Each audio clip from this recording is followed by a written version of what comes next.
ഇന്ന് നമുക്കൊരു അടിപൊളി പറാഠ ഉണ്ടാക്കാം. ഉരുളൻകിഴങ്ങിൻ്റെ പറാഠ, ആലു പറാഠ എന്ന് ഹിന്ദി വിളിക്കും. അതിന് വേണ്ടിയിട്ട് നമുക്ക് ചപ്പാത്തിയുടെ മാവ് കുഴയ്ക്കാം. നോർമൽ കുഴയ്ക്കുന്ന പോലെ തന്നെയാണ്, പക്ഷേ അധികം ലൂസാവാതെ കുഴയ്ക്കുക. കാരണം നമ്മൾ കുറച്ച് നേരം റെസ്റ്റ് ചെയ്യാനും കൂടെ വെക്കും. അപ്പോൾ ഒരുപാട് വെള്ളം പോലെ ആവരുത്. ഇപ്പോൾ ഒരുവിധം നമ്മുടെ മാവ് കുഴഞ്ഞു വന്നിട്ടുണ്ട്.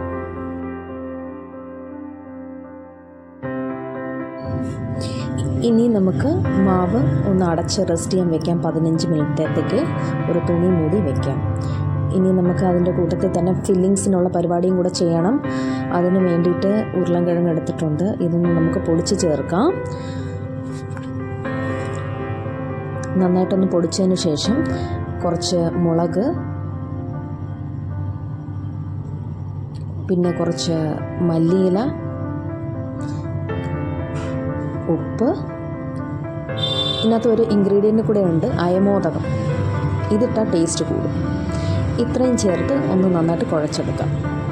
ഇതാണ് നമുക്ക് ആലു പൊറോട്ടയിൽ സ്റ്റഫ് ചെയ്യേണ്ടത്. അപ്പോൾ ഇത് നമ്മുടെ ഫില്ലിങ്സ് റെഡിയായി. ഇനി നമുക്ക് ഈ മാവ് ചെറുതായിട്ടൊന്ന് പരത്തിയെടുക്കാം. നമുക്ക് സ്റ്റഫ് ചെയ്യണമല്ലോ ഫില്ലിങ്സ് വെച്ച്. ഒന്ന് നന്നായിട്ട് സ്റ്റഫ് ചെയ്യുക. അതിനെ ഉള്ളിലാക്കി നന്നായിട്ട് അത് കവർ ചെയ്ത് ഇത് പൊതിഞ്ഞെടുക്കണം. നമുക്ക് ബാക്കിയുള്ള മാവൊന്ന് മാറ്റി വയ്ക്കാം.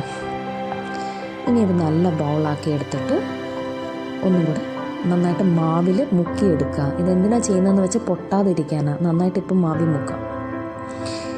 ഇനി അതൊന്ന് പരത്തിയെടുക്കാം. പൊട്ടാത്ത വിധത്തിൽ പരത്തിയെടുക്കണം. ഇപ്പം നല്ല തിന്നായിട്ടുള്ള പൊറോട്ട നമുക്ക് കിട്ടും.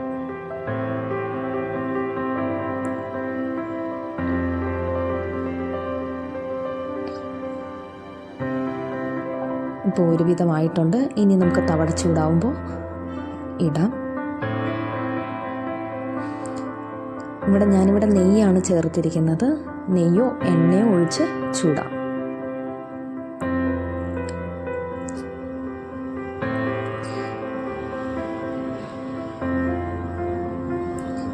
തിരിച്ചും മറിച്ചും ഇട്ട് നന്നായിട്ട് ക്രിസ്പി ആയിട്ട് എടുക്കുക. നിങ്ങളുടെ ആവശ്യാനുസരണം.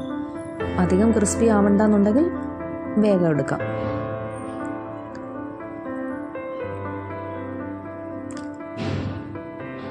ഇപ്പം നമ്മുടെ പൊറോട്ട റെഡി ആയിട്ടുണ്ട്. നോക്കൂ, നല്ല ടേസ്റ്റി ആയിട്ടുള്ള പൊറോട്ടയാണ്. ട്രൈ ചെയ്ത് നോക്കൂ.